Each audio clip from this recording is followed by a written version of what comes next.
Good, a little more slowly. And 115. Not quite. We won't activate the Omicron inhibitor until we're ready to take the shields down. Yes. Sorry. I'm stepping on you, but wow, yum. Wow, yum. Dude, I love when they get it right, it's like, fuck. I want to eat your voice when you poop it out. It's the best. Just fucking poop into my mouth. I'm saying that just for you.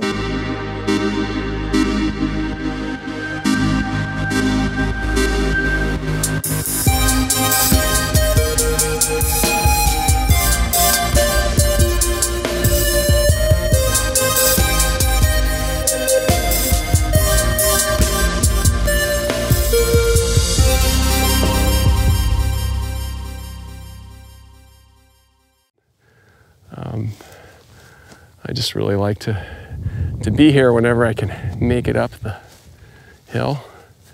It is a little reminiscent of the field that the girl starts out in now, isn't it? When I did that theme, we hadn't moved yet. So I sort of had to imagine that field and work to the picture. But you know, the idea of a beautiful field with solitude that you can go to just get away from everything, and with a little village below, it's definitely, you know, definitely resonates. So maybe now that we're moving back to the girls' world, maybe it's time for me to take more of these walks.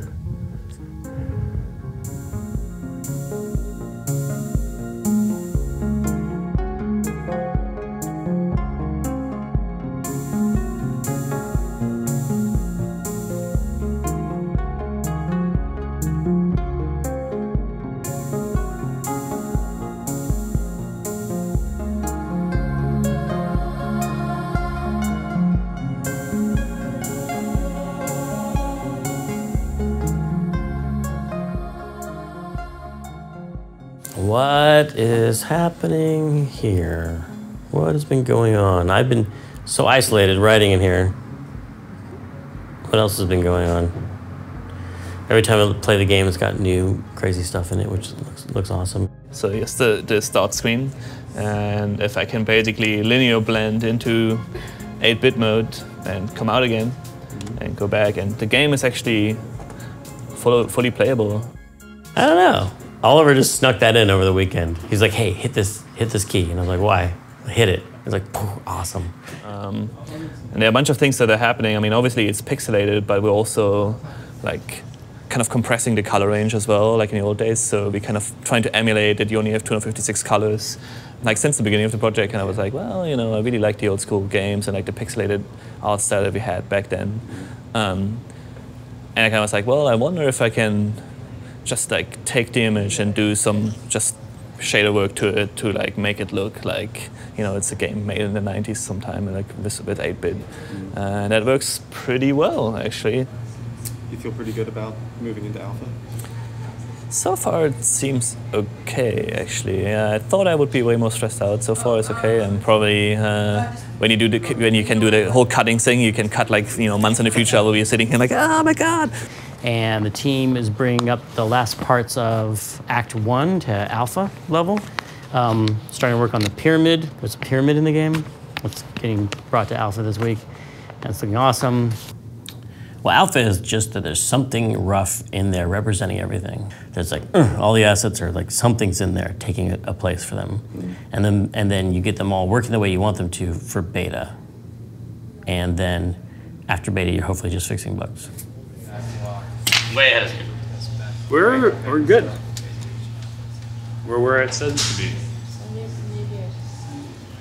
Well, things move quick once you have certain deadlines. Like we wanted to get a bunch of voice done so we could get a PAX trailer.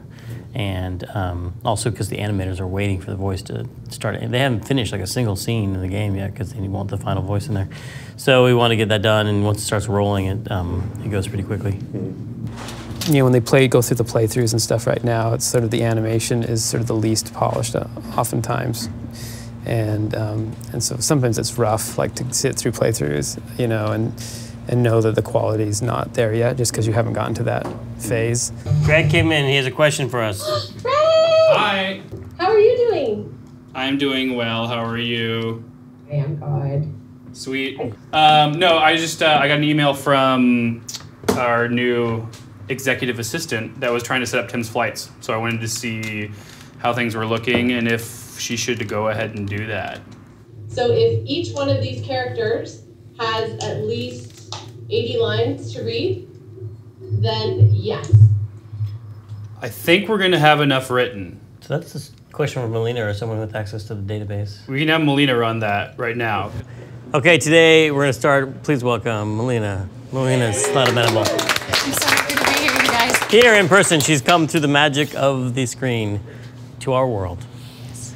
Just like the monsters in Pacific Rim. She's a producer, and she specializes in localization and things involving the dialogue database. Even though she's up in Portland, she remotely tracks all this stuff, and she does localization for all of our games. And she's the one pushing on me for the writing deadline to get it into Chris's hands, because she gets the raw writing and puts it in the database and gets the script all ready to hand off to Chris. And why did she come to the studio? That's a good question. Why is she here? Maybe she's up to something. Yeah, I want to talk to you about more dialogue things. I have to write more dialogue? Yeah, you do. God. You don't want me to write it. It's got to be done by now. So yeah, I'm busy with that all week. I'm happy to see everyone. But if I write it this week, it'll screw up the schedule. Tens of thousands of files. I mean, Brutal Legend, there are over 35,000 lines of dialogue, and I had to manage that across 5 languages, and it wasn't that bad. But yeah, we could have Melina check out current status of lines per character. And so if that happens, you think, like casting-wise, we'll be ready? I think we will. I think by the end of this meeting, we will know who we're going to choose for everything, and then it'll be me calling and checking avails on them all for next week. And then a lot of our friends are coming back. Richard Horvitz, the voice of Raz, is going to be doing some voices. And Jennifer Hale from Brutal Legend and Mass Effect is going to be, yes, your Miss Shepard is going to be doing, I think, the mom computer. And that's all we have to announce right now as far as voice. But that's very exciting stuff. Get that all wrapped up so we'll actually have something that we can put into the game and show at PAX. This weekend, oh my God, it's coming up so soon. We're flying down to LA to record the voice for the game. At least a third of it. It's a third of the voice for the game. And we've got some interesting people coming down to read voice. Some old friends, some hopefully new friends. We'll be locked in a room together, me and Chris Brown, for 4 days.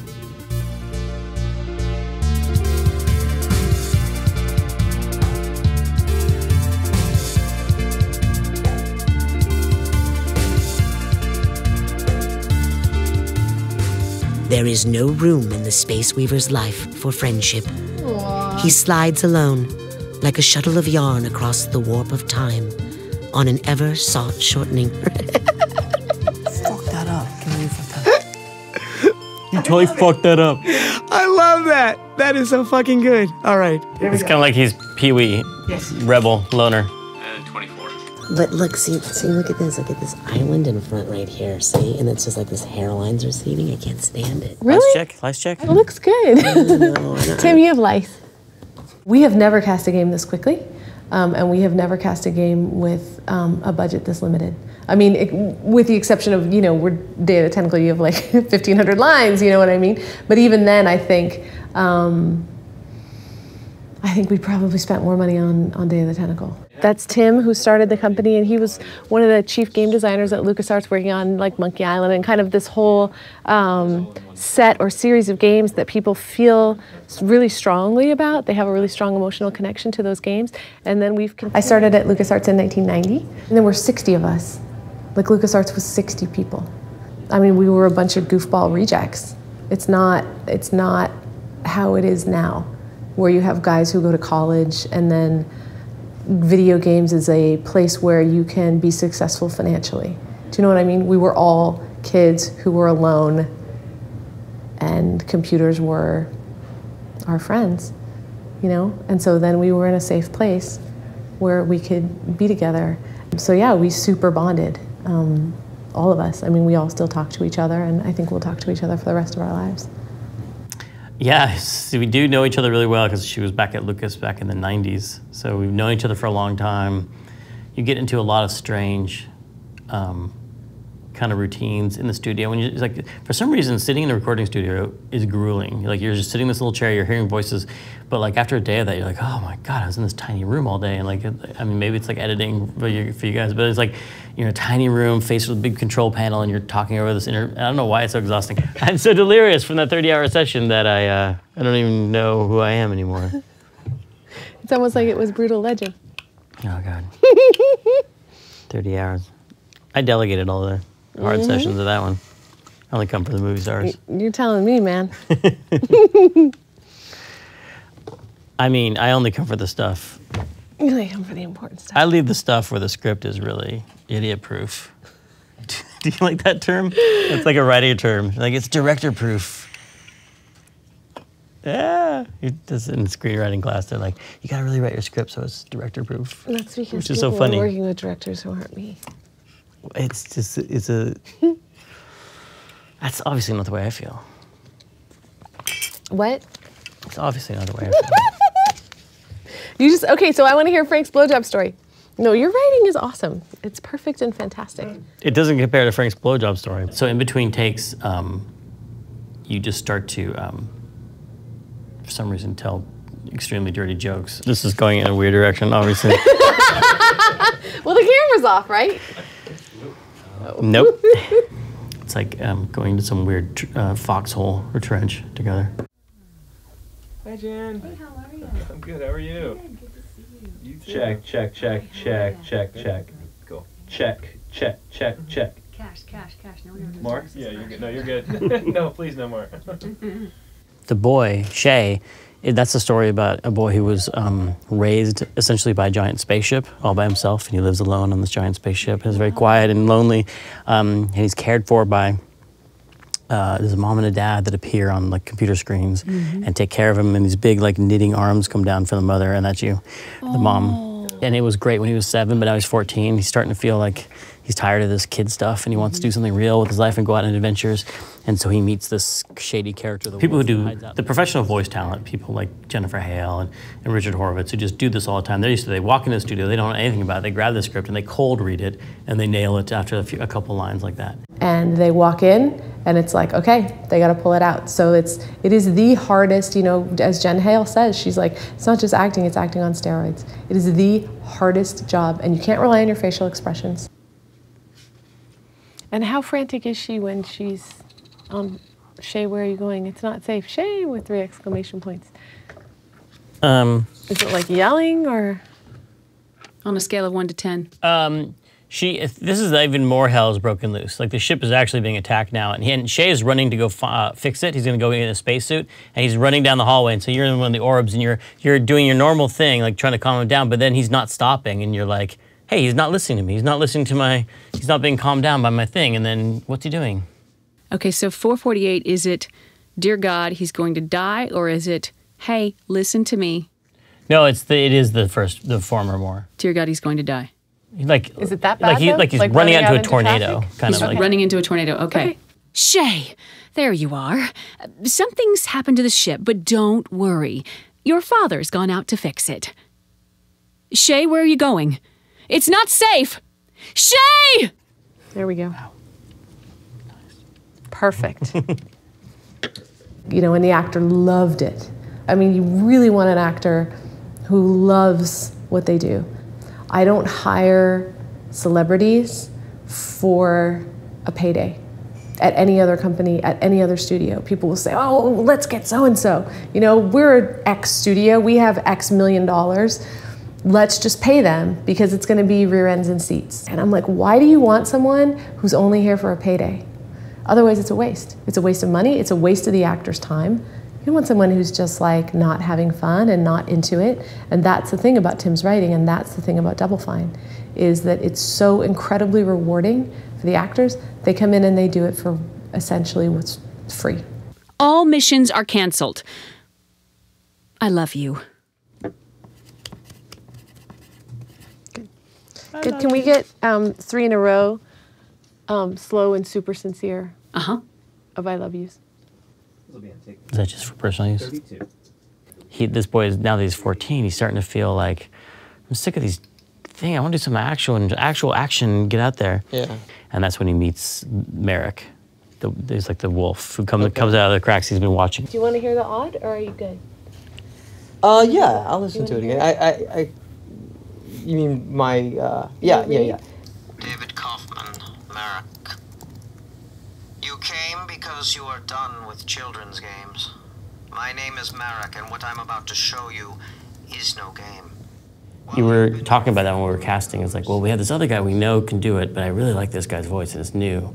And I usually tend to go for that like really unique voice more often, even though it's a risk because sometimes you bring somebody in because you like the audition, you don't know anything else about them, and it turns out they can't do anything else except for that exact thing they did in the audition, or they can't hit the audition again. Sometimes we've had people come in and they just can't seem to capture the magic of the audition again. And even we'll play it for them, like, listen to this audition. And they'll be like, I don't want to do it that way. The way you read that is a nice contrast to the mom, who's, the computer is like this, the ship's computer is like this really over-mothering mother who's just, you know, everything is sweet, is being so sweet to the boy all the time, and then you're just like, not cutting him any slack, and you're just like, I'm not here to love you, right? There's war going on. Tell no one. Do you understand? No one. Whoa. No one. I like that scare. No one. Yeah, having this dude in here has just like made the game like, whoa, fuck. I mean, to see those people come to life, I mean, as you saw with Marek, like all of a sudden, you know, it wasn't just these lines on the page. It was like, holy shit. Like yesterday when I was listening to him, I was like, okay, this game, it's not just a funny thing anymore. Like, it's not just like, oh, this is really sweet and we have this sweet boy and he's coming of age. But once we had Marek, it's like, that's the linchpin.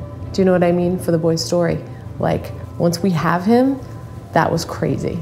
You know, and I went home and I was like, okay, this game has a heart, it lives and it breathes because we have that conflict and we have that intrigue.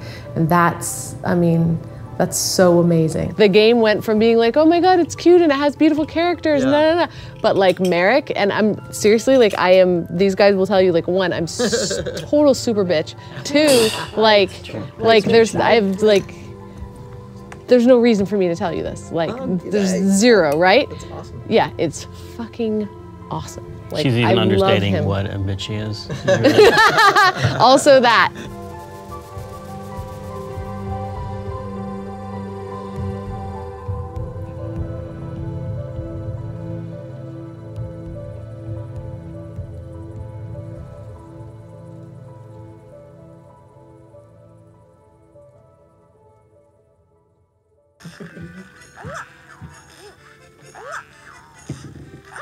Sorry, getting really into this game now. No, it's super cute. I like the little sounds. Oh, I walked right into that thing. I really, I'm trying to resist getting this because I want to play Animal Crossing. Get Animal Crossing. It's good for you. No, I can't. Animal Crossing made me a better person. Really? Yeah, because it's all about like making nice things. Every day, just every day doing a little bit of stuff, not like rushing through things for a goal or anything like that. It's really, I think it's mentally good for you to play it. Dang it, I really suck at this game. Because every minute that I'm not either working or... Hello! Should I come back in and make a big entrance? Hello there. Hi, Tim Schafer. Welcome to the Project Broken Age. Thank you for having me here. Is the well lit enough? I feel like we're in a dark shadow. Here we go. I feel good about this. Good. Tell me about the project. What are we doing today? I'm so glad that you asked. Is this who I'm going to be voicing? Yes. Yeah, Harmony. Oh my God. Or like, yeah, he's kind of like a guru. He's like a and a cult little of like, personality. not shady, but a little bit like, hey, because he's a little bit of a fraud. Okay. I have And no Harmony's idea main what's thing, going on. He runs the Cloud Colony. That's his main thing. Harmony is a cult leader. Yeah. Yes. And a little bit of a runs fraud. the Cloud Colony. And is he also like other gurus where it's also about like, let me give you my seed? Believe me, this is... all guys want to touch your vagina. That's what I said. Does he want to touch vaginas? Because all those dudes do. Well, we don't really. It comes down to For sure. We don't really explore that very much in the game, but I don't think it's. We don't need to. It's there though. It's underneath. I think people assume. I think you assume, right? Seeing Jack again was really fun. I haven't seen him since the end of Brutal, so it was fun to see Jack again. He's a good sport. I feel like I need to research a while before I start acting. We told you way too much. Okay, so there's a few lines today, and there'll be more. We've only written the first half of the game so far. So All right, write the cool. second half. I hope we can get you. Come back. Okay, I'm running out of here. Yeah. Okay, you ready? Cool, I'll give you a take number, then we'll be rolling, and if you need your headphones adjusted, just let me know. All right, and... Let's take one. Take one, self-action. Oh my! A fresh face rises from below. Oh my! A fresh face rises from below. Oh my! A fresh face rises from below. Like that. Wait, let me be more of a cult guy. Oh my! Oh my! Oh my goodness. A fresh face rises from below. Hello. Before you ask, let me answer. Yes, you may live here in Maryloft forever. It's perfect. I love that gentle version you just Love did. it. That's awesome. Before you ask, let me answer. Yes, you may live here in Maryloft forever. Yay! I love that one. Oh, now we're getting somewheres. Yeah, it was really fun to watch Jack come in there and just start with one thing, and he does it over and over again. He kind of hones in on the character. And we're not directing him, but we're directing him by not directing him in that he knows that if we hear something we really, really like, we'll chime in and be like, that's perfect, that's amazing. So if he's not hearing anything, he's just going to keep working it until, we get something that he likes, and then we'll probably like it too. What? No! What? No! I mean, take it away. I need it like a blue jay needs a bowling ball. Maybe he really recomposes himself and goes back to his total smooth guy voice. Oh, okay, yeah. What? No! I mean, take it away. I need it like a blue jay needs a bowling ball. Good. That's awesome. Great. Am I all finito? Yeah. That's it for now. That was so easy. That's so easy. Yeah, I do have a little one. And this one. I feel like I should do something dramatic. You want to punch me? Yeah. I'll teach you to not give me a very big part in your game. It felt right. It felt good. That was dramatic. I was recording. Is that good? Oh yes, this is like tell us all about it. Recording was awesome. I heard the wolf was really good. Yeah, MAREK was awesome. He does this kind of Who crazy is thing. He's someone who does a lot of game work, but Is it I Lee? don't recognize his name. It was Lee Petty. No, he did it different than Lee. Like Lee was kind of yeah. That sounds like Lee. Yeah. He was more like, you've come here for he did a little creepier. Oh. Well, you've been traveling, plating ice cream. Oh, that's playing awesome. with trains. And Richard Horvitz, who did Raz, did a couple of characters, and he did Space Weaver. Not as good, of course, as Dave's, but it's Raz. Obviously. None of the cutscenes have been animated because we just got the professional VO in, so you'll hear the professional VO, but we haven't animated to it, so there's a lot of animatics, sliding around, which I'm sure you've seen before in games, maybe. You gotta wait till you have the voice to animate. Okay, right. So some of the background art is final, and some of the in-game animation is more final, but the cutscenes definitely get super janky. We got all the Pro VO, and so we just have too much work to do for the animators that we have. I mean, we used to have a much bigger animation team, which was probably a little more than double maybe than what we have right now when we were on Brutal Legend. And people have left, and we've just never replaced anybody. So yeah. So we had to hire an outside animation team or a company. We have so much animation to do, we have to use outsourcers, which we've never done. I've never done outsourced animation before because we've always tested it and it's always looked terrible. but this group looks good, and the test we did looks good, and so hopefully they'll just do some awesome stuff that'll help us get the game done on time. Is that it? Yep, I think so. Get it all out. Let's outsource the rest of it and take it, call it a day. Pleasure cruise. Perfect. Woo! Oh, see, he's typing. See, that's someone typing in Portland. What's gonna happen? See? Aw. See? He like, I think he even is a backer too. See, he is a backer. This is Alex. He's the guy that's supervising all of the stuff over at Super Genius, and they're the people that we're doing the contracting with up in Portland. So you can see in this animation, it's really this hand gesture of the wolf, the attention that somebody spends. It really feels like there's more than just 2 drawings there, and it's that sort of attention to detail that we just don't have the time. What we get with Super Genius is that we get to add all that character to the animations, and we get to spend all that time saying, hey, this will just be hilarious if we make him like, you know, skip down the, you know, the hill instead of just copy the walk animation and paste it there. And we get to add all that stuff, but instead of right now being like, what are we gonna do? We're screwed. Like, there's so much work to do. And then you ship a game and it's like, you just look at it and you're like, wow, we didn't polish that, we didn't polish that, you didn't polish this, you didn't polish that. Like, there's always like, you ship a game, there's, all you see is, as an animator, is there's stuff you didn't polish. And, you know, with the Super Genius, it's like, hopefully what we're gonna see is a game where it's like that game where that I've always wanted to work on, where everything's polished, where you look at it and you're like, the whole thing is done all the way. How about this? Hey, Ray. Will you? I'm working. So, I know I finally got you working. I want you to see this. Turn this over to you so I can just work. Well, I'm just kidding. I'm just kidding.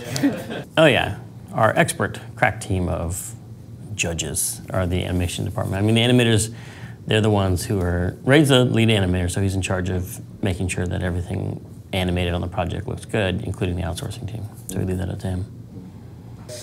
Once we got the Pro VO, it kind of changed the wolf a lot for me. It's fine. I mean, I don't think Tim has seen the scene, so I hope he's still okay with. See, I hope he's still okay with that sort of like. Oh, this. The like poppy gestures, you know, where he like comes up and he's like, boom, boom. I mean, yeah. It's probably okay. It's probably okay. Yeah. Until Tim sees it. And we need to see because if he was just drew back slower. Right.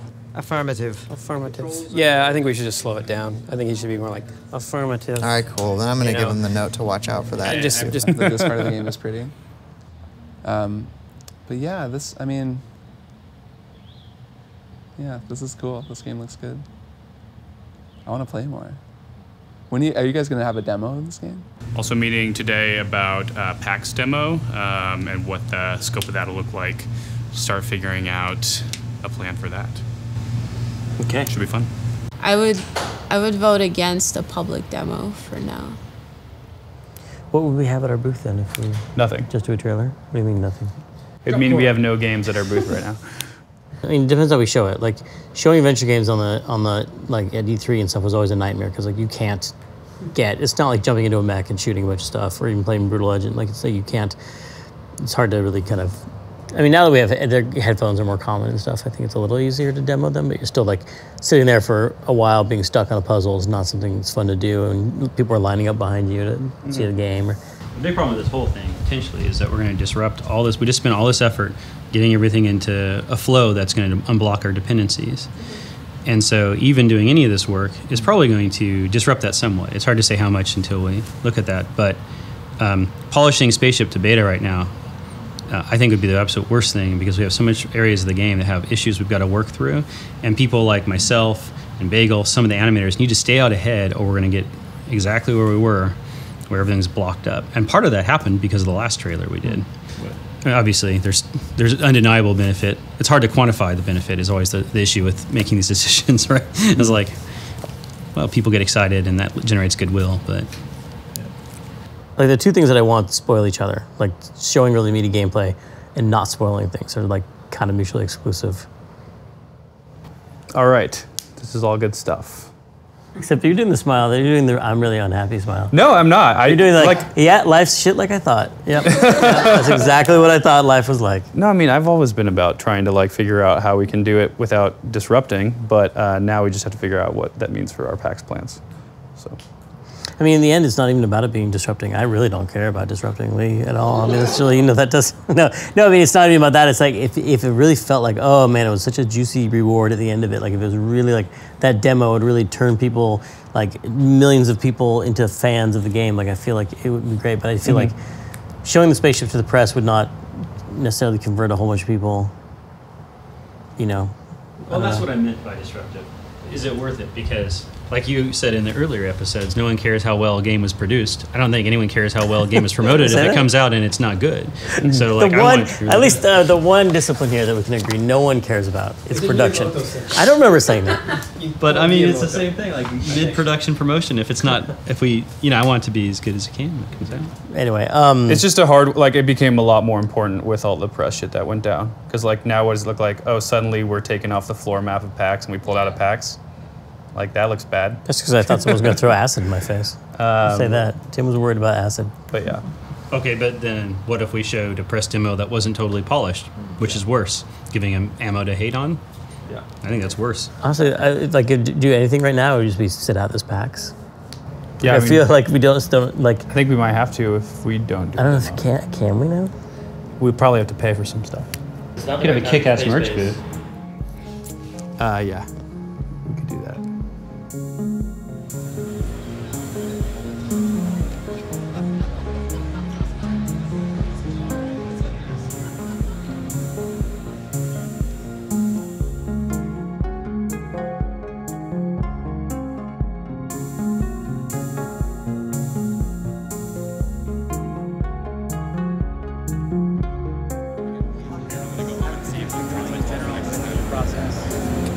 I think it's going good. It's pretty rad. I think we've all like gotten a lot better at art, over the last year. So looking at all the old stuff is like kind of hard, but we all see stuff I think that we want to change, and it's getting to an exciting time right now. The polish phase, just figuring out what we're gonna polish and just looking back at all of our old stuff and bringing it all together into an awesome game, But yeah, I feel like it's going pretty good, pretty exciting. But it is also super scary that we only have 4 months left. It's even on this thing, right?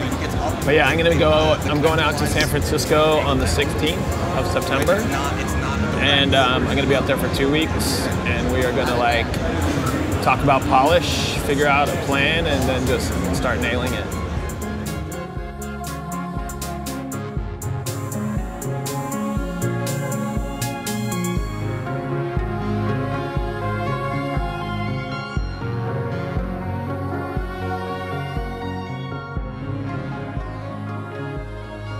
We've got some professional voice in the game now. You can hear, and it's awesome because they're good.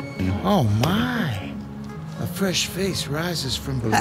Before you ask, let me answer. Yes, you may live here in merry life forever. Yeah, it's one of those things that changes the production values of the game in a very short amount of time. Because it kind of all comes in at once in one big chunk, and suddenly you go from having very non-professional acting to very professional acting, and it just I think it just reminds you it's real. A huge difference. It's huge. I mean, we were looking at these temporary cutscenes for so long where the characters are all moving because they don't want to put a lot of work into it until they have the final VO. Now that we have the final VO, they can just go to town, and so we're going to see a whole different game experience where it just feels so much more polished. And in a game that's so much about character and story, it's going to be really important that that is sold correctly, and those actors are selling it right. So, Tim's an awesome writer, and now to have people who are able to take what he wrote and even make it better is pretty amazing. And Act 1 of our game is now in alpha, which is exciting, and woo! But it's looking good. Cheers. the repainting thing. Yeah, so you're working with him up because he's still straight, or he I spent a lot of time trying to figure out how to alter the drawings in Photoshop and do hardcore. It's going to be fun when we can actually celebrate, you know, shipping. But it'll be kind of sad because it's been kind of fun to do all this.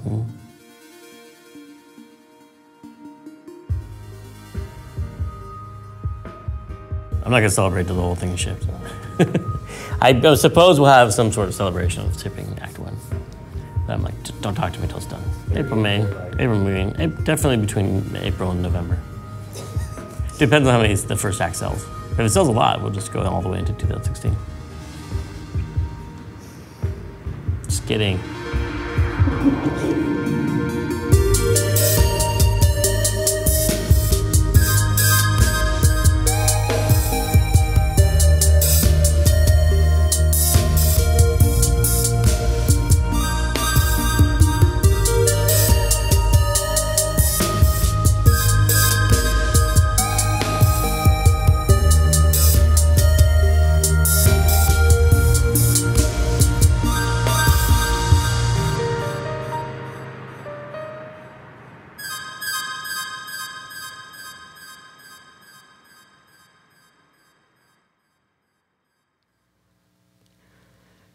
Okay, that's all we can do. We're pulling out. Don't make the same mistake you did last time, boy. I don't understand. What is it about this creature? Excellent. It's for when the fans edit together the lines to make a big dirty like Spock and Kirk having sex video. I like to put stuff in there for them. Pull out now, boy.